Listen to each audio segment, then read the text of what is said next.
go to a video link. Pete Wishart. And thank you very much, Mr Deputy Speaker. And as you have rightly noted, I am participating virtually in what will be the last opportunity for me to make use of these simply amazing facilities. There was no way I was venturing down to COVID Central this week in the middle of a raging pandemic.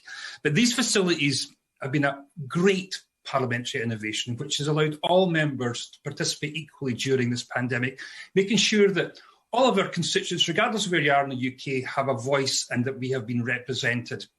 It almost feels like democratic vandalism now to tear them down, but it also feels like madness to remove them when infections and hospitalisations are doubling weekly with the out-of-control Johnson variant. And we have absolutely no idea where we're going to be when we come back in September. Leader of the House. Thank you, Mr Deputy Speaker.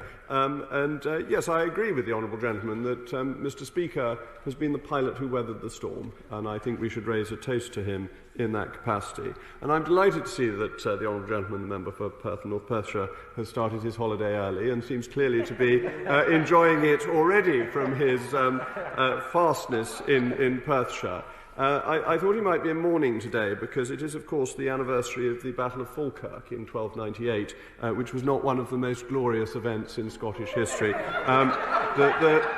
The victory of Edward I on that occasion is one that we are all aware of.